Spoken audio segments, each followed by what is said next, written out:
You're listening to The World Cafe. I'm Talia Schlanger, and together we are about to visit a recording studio unlike any other. This one is surrounded by tall brick walls. Outside those walls, you see fearsome-looking guards. They're wearing camouflage green. They're standing at the door. Now, if you pass their inspection, they'll walk you in. You'll hear the clang of a heavy metal door behind you. You walk along a dirt floor, past hardened, tough people who will never see the other side of that brick wall ever again. This is the maximum security prison in Zomba, Malawi. It's also a recording studio. Back in 2013, Grammy-winning producer Ian Brennan and his wife, filmmaker Marilena Delli, went there to the overcrowded Zomba prison to make an album with the inmates. They came back with what became the Grammy-nominated record, I Have No Everything Here. This year, Ian went back to Malawi to capture more songs written by Zomba's prisoners to make a sequel record called I Will Not Stop Singing. And before you hear Ian and I talk about it, here's one of the songs off that record, sung in the language of Chichewa. The English translation of the title of this song is World Cafe. Thank you. It's our pleasure. It's a stunning record. Very happy to hear that you feel that way. Oh, we do. So on the song that we just heard, Vincent Saulos is singing. He is in the Zomba prison at a microphone. Set the scene for me. What is around him? What would we see around us? Well, not a lot. It's a very spare area. There's not much beyond, dirt floors and empty walls and lots of people. The prison was built to hold 340 people, and at any one time has over 2,000. So they're literally forced to sleep on top of one another at night like sardines. And Vincent is an individual who's there for life. He's been there since he was a young man, and he's now in his 40s. And just an incredible singer. And he's changed dramatically, it would seem, from his younger self. Can you tell me what Vincent Saulos is in the Zomba prison for? Vincent is there for life for murder, and he, like so many individuals around the world, made a mistake when he was young and is seemingly a very changed individual from that time. And he's been there for the majority of his life. And unfortunately for his generation of Malawian men, the life expectancy is very, very low. So he's nearing about that point now, which is late 40s, early 50s. And he sings so sweetly. And his manner is so sweet at this stage of his life. And the title of the record actually comes from him, the first album, I Have No Everything Here, which was a note that he had written asking for additional help. What made you want to go to Malawi in the first place to make music? Well, we'd been to Malawi, my wife and I, Marilena Delli, who does all the photography and video for the projects that we do around the world. We'd been there before, and we had the good pleasure to meet the Malawi Mouse Boys, who've gone on to do 3 albums and to tour in America and the UK and Australia. And we had been thinking of doing a project in prisons. I've done a fair amount of work with violence prevention in prisons and jails in America. And we felt that if we were going to go back to Malawi, which unfortunately is now the world's #1 poorest country economically, that if we were going to go back there and try to represent and provide a platform for people that were underheard, there could be no place more so than prison, because prisoners in every country are often marginalized or forgotten or even censored. And that led us to Zomba Prison, which is the maximum security prison. There are actually 33 prisons in the country, but it's the maximum security prison for Malawi. How did you get access into the Zomba prison? Well, we had the good fortune of the good folks at the Prison Fellowship making an introduction, and we went through all of the paperwork that's required in advance, everything you might expect, sending passports and resumes and that sort of thing. And the acting commissioner of the prison said it all looked pretty good, but he would not promise us access unless we went there. So we just had to take that leap of faith, which was a extremely expensive one, both in time and money. But we did, and we went down there, and when he met with us, he said, everything looks good, but I noticed on your resume that you do violence prevention work, and I'd like you, while you're here, to provide classes for some of the prisoners and guards if you'd be willing. And I was more than willing. It was something I wanted to do. And so we did that as part of each visit. We've been there 3 times now, and with each visit, we've not only recorded music, but also provided classes within the prison. My goodness. What was the inmates' reaction when you get there, you show up in their space with a microphone and say, "Tell me your story. We're going to turn this into a record"? They were very skeptical, and I think that's healthy, and I think that's good. And I'm a big believer that those that want to be heard are those that should be largely ignored, and those that are reluctant and maybe humble and a little bit bashful should be encouraged. And this record is largely about that. The leaders of the band are not even on the record. The women are featured on the record. The first album, over half of the songs are from the women, who make up less than 1% of the population. And they were convinced that they were not singers, and they were convinced that they were not songwriters, and they did not have the support that the men had in terms of instruments and given a place to practice and play.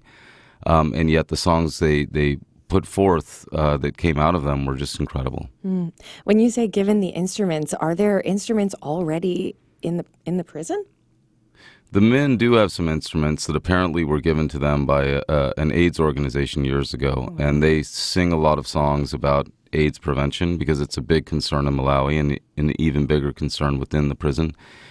And they have that opportunity to play. The women have nothing, literally, since we've been able to give them a few small instruments, guitars and drums, and encourage them.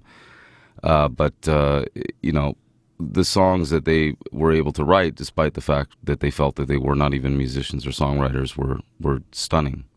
Can you remember the first song that you heard on that first trip down that made you say, wow, I'm in the right place and I'm doing the right thing here right now?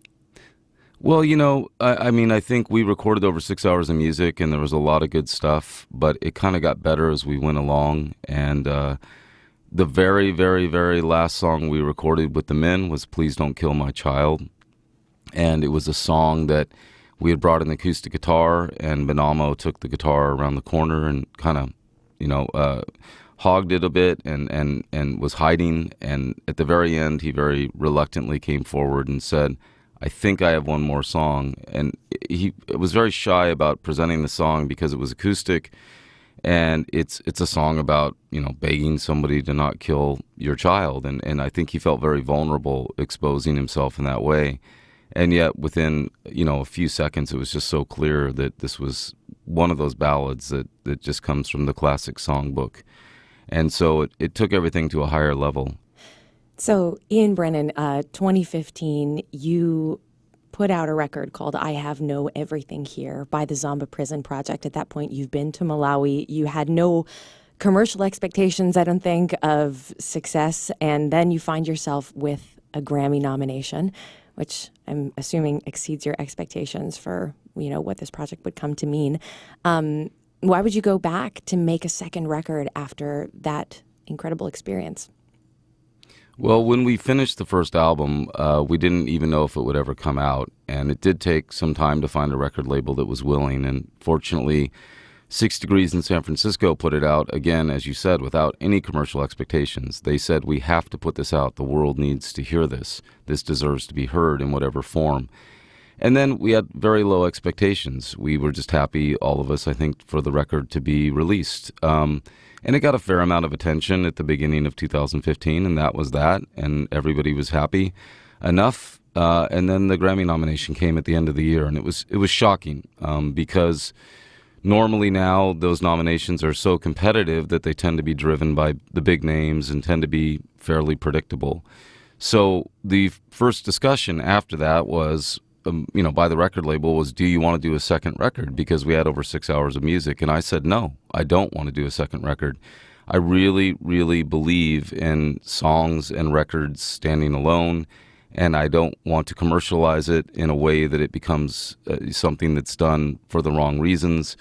So I was against the idea, but we went back in January because the New York Times did a front page article on the Grammy nomination.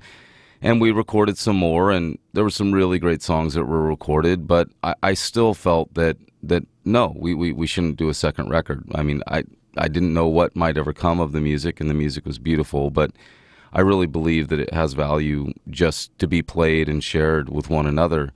And so I was still against the idea, but we ended up going back a third time in May, and at that point, Benamo put forth another song, which is on the new album, and that is a song he wrote specifically for us in a one-day period called I Will Never Stop Grieving for You, My Wife. And when I heard that song, I said, we now have to put this record out. We have no choice but to put this record out with all the great material we had, combined with such a beautiful, beautiful song.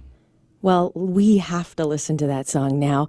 Let's listen to it. This is I Will Never Stop Grieving for You by the Zomba Prison Project. Thomas Binamo. Iwe kazi wanga zomu wandichitira ine sinza iwala ine kundisiya ndeka. Misses her. He's wondering what she's doing in the graveyard without him, that he cannot see, but he wants to let her know that the children are all fine and she can let go, and that he is proud of them and she would be so proud of them to know how well they're doing. And he wrote this song specifically for us. We had sent some links ahead to one of the guards and asked him to play them for Thomas and for some of the other prisoners, as an experiment to see, what it might evoke in them. And when we got there, we found out that they'd never been played for the prisoners. And so we asked him to try to listen to them in those 2 days and to write a song. And he said, it's impossible. It's impossible to write a song in 2 days.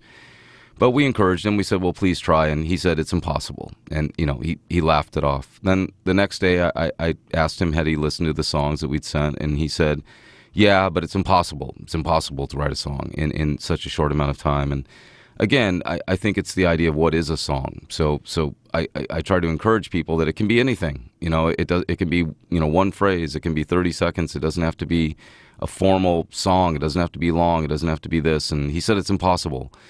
Then the next day we came in and he pulled this song out that he'd written that morning. And obviously it was in him. It had been sitting in him for years since his wife's death. And when he played it, and what you hear on the record is the first time he played it, it was just such an incredibly moving moment.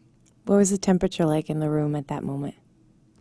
Well, there were, I was weeping, and there were a number of war journalists there that are very hardened and have seen a lot of things in their lifetime, middle-aged war journalists.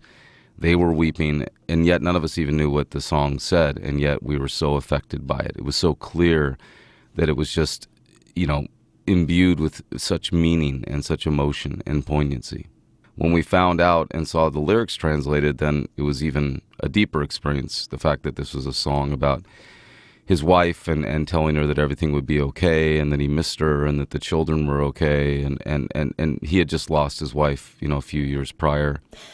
So you could see stories and events like that and come back and write a piece yourself or talk about it. And there's a huge difference between doing that and actually going there to hand over the mic and ask people to tell their own story. How do you see it change people? What happens when you hand somebody a microphone and ask them to tell their own story?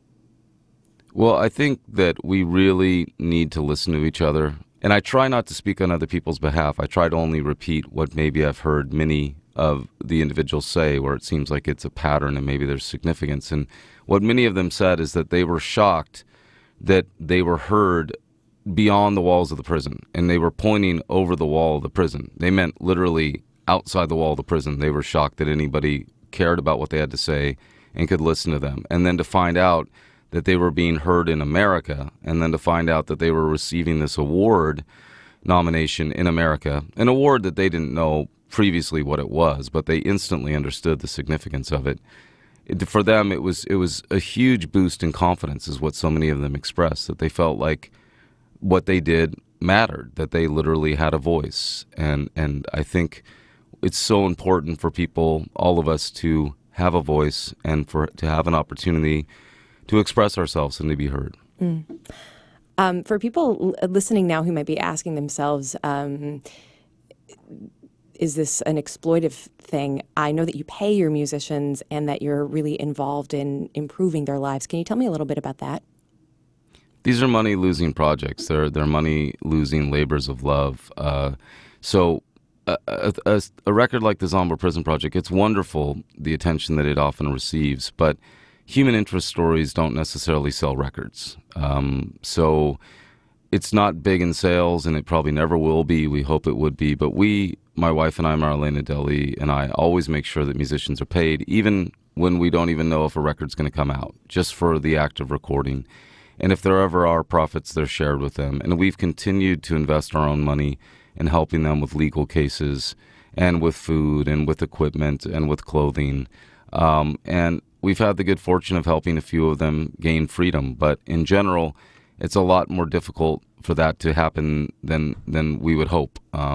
Sometimes it's easy, and sometimes it's quite difficult. There are two women there, Irene and Rhoda, who were there for life, who were there in 2013, and we began working on their cases in November of 2013, and they remain there. It's just been so frustrating that it's just kind of at a state of paralysis. What are they there for? They're there for murder, but as with many of the individuals there, particularly some of the women, the circumstances can get a little muddled, and without proper appeals and defense, there is a question of innocence in some cases. And from what I understand, it's really difficult for prisoners to actually get to their court hearing days and cases. Like just transportation to get yourself to be able to appear at your own hearing is difficult. It is. And you know, Malawi's a long, narrow country. So Zomba's in the southern end, and the country's about 7 times as tall as it is wide. So for the people that live in the far, far, far, far north in particular, there is no transportation for them to get there. The prison isn't always able to provide that. And once there, even if they are there, the hearings are done in English. And as in most places in the world, the people that tend to be incarcerated oftentimes did not have the benefits that other people might have. So many of them didn't have proper schooling past a certain age. Therefore, they're monolingual Chichewa. They don't know English. So in essence, they end up being, tried in their own country in a foreign language. And on top of that, many of them are not literate in Chichewa. So it puts them at a great disadvantage, particularly if they don't have proper representation, which most of them don't. They can't afford it. I want to ask you about something that jumped out at me listening to the record. There are 2 songs, tracks 9 and 12, that leapt out with their really happy, joyful, celebratory sort of sound. And the language that the musicians are singing in is Chichewa, so I did not understand the words, but then looked at the English titles, and they were AIDS Has No Cure and I Wonder HIV. And to my ear, these were the happiest sounding songs. And can you give me some insight here, help me wrap my head around the musical joy and lyrical pain existing in the same place there?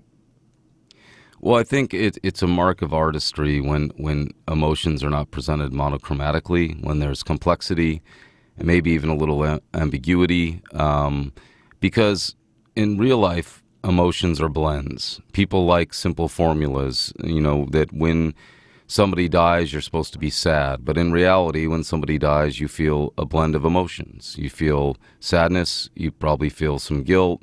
You maybe even feel some relief, depending on what your belief system is. You might even feel joy. And I think this is reflected in many of the songs that the prisoners have done, where the titles are very different than what you would expect. On the first album, there's a song called Listen to Me or I Will Kick Your Ass. And it's one of the sweetest sounding songs in the world. But I think in so many ways, that is so much more menacing than any pseudo-gangster rap from a suburban kid.